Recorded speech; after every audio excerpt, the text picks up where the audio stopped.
को लेकर के जो हमारे विधायकों ने जो मसले उठाए यहाँ पर भ्रष्टाचार के, हमने जवाब मांगा लेकिन जवाब नहीं दे पाए। गोलमोल करके कहानी पढ़ करके जो है वो उसको पूरा करके जो है वो छोड़ दिया गया है। सीएम साहब का एक बयान भी आया था जहां पर वो ये कहते हुए नज़र आ रहे थे कि इससे पहले भी प्रदेश में सरकारें आती रही जाती रही, लेकिन इस बार जो विपक्ष के जो हालात हैं वो इससे पहले कभी भी इतिहास में नहीं देखने को मिले। क्या मुद्दे उठाने हैं ये तो मुख्यमंत्री तय नहीं करेगा। मुख्यमंत्री का एक बयान आया कि 44,000 के करीब जो महिलाओं को 1500 मिल चुका है। बिल्कुल पूरा कोरा झूठ है वो। इस सरकार पर किसी का भरोसा नहीं है, झूठ बोलती है, झूठ ऊपर से नीचे तक बोलने की आदत बन गई है। और आज की तारीख में हिमाचल प्रदेश में अगर चुनाव हो जाए तो कांग्रेस पार्टी की हालत ये होगी कि 10 सीटें भी नहीं मिल पाएंगी। नमस्कार, द समर न्यूज़ हिमाचल देख रहे हैं आप। मैं हूं आपके साथ शगुन कश्यप। तो धर्मशाला में जो शीतकालीन सत्र चल रहा है, बेहद ही ये हंगामेदार सत्र चल रहा है। आज तीसरा दिन है और आज सुबह ही देखने को मिला किस तरीके से विपक्ष जो है वो लगातार इनकी ओर से नारेबाजी की गई और खासकर जो बेरोजगार हैं उनके मुद्दे आज विपक्ष की ओर से उठाए जा रहे हैं। तो वहीं आपको बता दें कि आज हमारे साथ खास बातचीत करने के लिए मौजूद है नेता विपक्ष जयराम ठाकुर जी। सबसे पहले आपका बहुत बहुत स्वागत है। धन्यवाद, थैंक यू जी। मेरा सवाल आपसे ये है कि जिस तरीके से लगातार विपक्ष जो है वो हमला कर रहा है, लेकिन सरकार ये कह रही है कि विपक्ष के पास मुद्दे ही नहीं है, मुद्दा विहीन जो है वो विपक्ष है।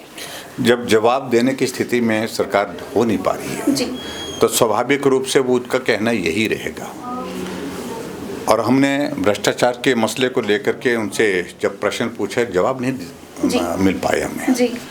और ख़ास तौर से आज जब हम पूछ रहे हैं कि आपने गारंटी हिमाचल प्रदेश में 5 लाख बेरोजगारों को नौकरी देने की कही है जी। और पक्की नौकरी देंगे, 58 साल वाली नौकरी देंगे, पेंशन वाली नौकरी देंगे, ये गेस्ट टीचर का विषय कहाँ से आ गया जी। एक तरफ से आपने नोटिफिकेशन कर दी है जिसमें 2 साल से खाली पड़े पद हिमाचल प्रदेश में समाप्त करने का फैसला किया है। 1.5 लाख नौकरियाँ तो वो ख़त्म कर दी जी।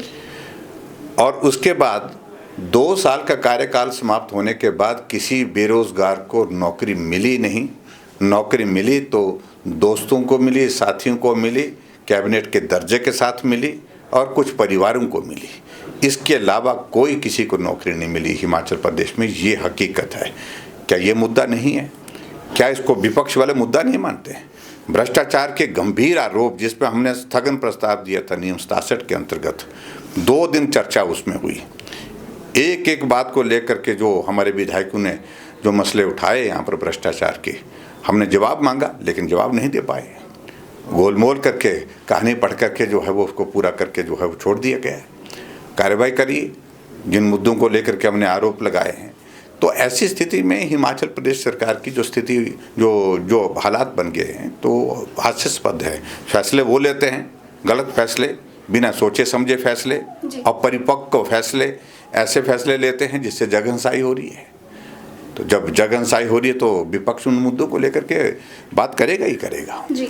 सेंट्रल यूनिवर्सिटी को लेकर भी ये जो मामला है काफ़ी ज़्यादा ये अक्सर सुर्खियों में रहता है। प्रदेश सरकार की ओर से इसको लेकर 30 करोड़ की जो राशि है वो देनी है, लेकिन अब तक वो नहीं हुआ है। ये हैरानी की बात है। हमने अपने गवर्नमेंट के दौरान सारी उसकी औपचारिकताएं तय की थी और तय किया था एक कैंपस धर्मशाला में होगा, एक कैंपस देहरा में होगा सेंट्रल यूनिवर्सिटी का।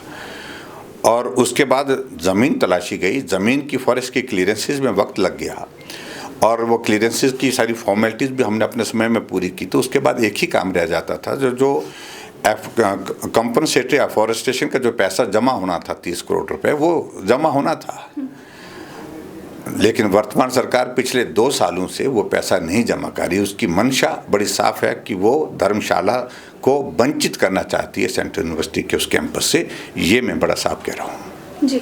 इसके अलावा आपको बता दें कि सीएम साहब का एक बयान भी आया था जहां पर वो ये कहते हुए नज़र आ रहे थे कि इससे पहले भी प्रदेश में सरकारें आती रही जाती रही, लेकिन इस बार जो विपक्ष के जो हालात हैं वो इससे पहले कभी भी इतिहास में नहीं देखने को मिले। भाजपा जिस तरीके से अब वॉकआउट करती है और मुद्दे ऐसे मुद्दे उठाती है जिनका कोई मतलब ही नहीं रह जाता। तो लगातार ऐसे जो आरोप हैं वो सरकार की ओर से भी लगाए जा रहे हैं। हालांकि विपक्ष भी खूब बढ़ चढ़ कर हर एक मुद्दे को बड़ी ही उग्रता के साथ सरकार के समक्ष उठाता है? देखिए, विपक्ष ने क्या मुद्दे उठाने हैं ये तो मुख्यमंत्री तय नहीं करेगा जी।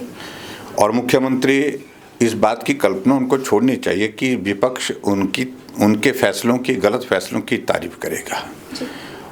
कौन सा मुद्दा नहीं उठाया? जब संस्थान इन्होंने हिमाचल प्रदेश में रद्द किए, हमने मुद्दा उठाया।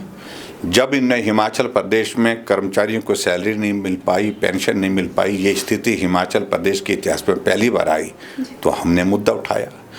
जब हिमाचल प्रदेश में भ्रष्टाचार के इस तरह के मुद्दे अलग अलग स्थानों से मिले तो उन मुद्दों को लेकर के हमने बात उठाई।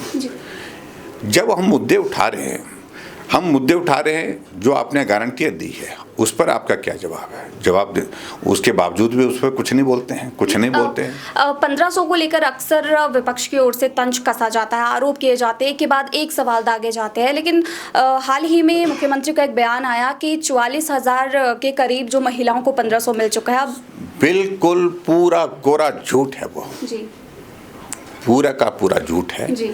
और आज हिमाचल प्रदेश में सही मायने में जो उनने 1500 रुपये देने की बात की थी 18 से 60 साल की, वो संख्या महिलाओं के लिए वो बनती है 23 लाख जी। और उसके बाद अब ये 22,000 के करीब देने की बात कह रहे हैं जी। कभी 34,000 की बात कर रहे हैं, कभी 30,000 की बातें कर रहे हैं। कोई एक आंकड़ा इनके पास है नहीं। कारण उसमें यह है कि उसमें जो शर्तें लगाई हैं उसमें पात्रता ही सभी महिलाओं की समाप्त हो गई। जिसको सोशल सिक्योरिटी पेंशन मिलती है वो उससे पात्रता से बाहर हो गई। जो कर्मचारी जिस परिवार से है वो बाहर हो गए। जिसमें किसी कर्मचारी की पेंशन मिलती है, पूर्व कर्मचारी है, वो भी बाहर हो गए। जनप्रतिनिधि है वो बाहर हो गए। सभी के सब आंगनबाड़ी वाले बाहर हो गए और आंगनबाड़ी हेल्पर बाहर हो गए। तो ऐसी चीज़ों को लेकर के जब क्राइटेरिया इस तरह से बना गया, जब सत्ता में आने से पहले जो उनने वादा किया तो उस वक्त कोई क्राइटेरिया नहीं था, सीधा था 18 से 60 साल की महिलाओं को 1500 रुपये देंगे। तो इसलिए इन बातों का कोई मतलब नहीं है। इस सरकार पर किसी का भरोसा नहीं है, झूठ बोलती है, झूठ ऊपर से नीचे तक बोलने की आदत बन गई है। और आज की तारीख में हिमाचल प्रदेश में अगर चुनाव हो जाए तो कांग्रेस पार्टी की हालत ये होगी कि 10 सीटें भी नहीं मिल पाएंगी। जी, तो आपकी ओर से ये बड़ी बात कही जा रही है कि कांग्रेस जो है वो अब अगर चुनाव होते हैं तो 10 सीटों पर भी नहीं आ पाएगी। लेकिन जयराम जी देखिए, यहाँ पर लगातार विपक्ष एक निशाना साधा है कि जनता को रुझाने के लिए कांग्रेस सरकार ने अपने संकल्प पत्र में अलग अलग तरीके की 10 गारंटियाँ दी और उनमें से कोई भी पूरी नहीं हुई। लेकिन महिलाओं को पैसे देने की जो बात है, आपको नहीं लगता कि हरियाणा में भी बीजेपी ने कुछ इसी तरीके से महिलाओं को पैसे देने की बात कही थी? हरियाणा में अगर बात कही है, अगर बात कही है तो वो पूरा करेंगे ना। उन्हें शुरुआत कर दी है जी। पहले कैबिनेट के फैसले से उन्हें शुरुआत की। उन्हें जो नौकरी देने की बात कही थी तो पहली कैबिनेट की बैठक में उन्होंने फैसला किया है उस बारे में। जी।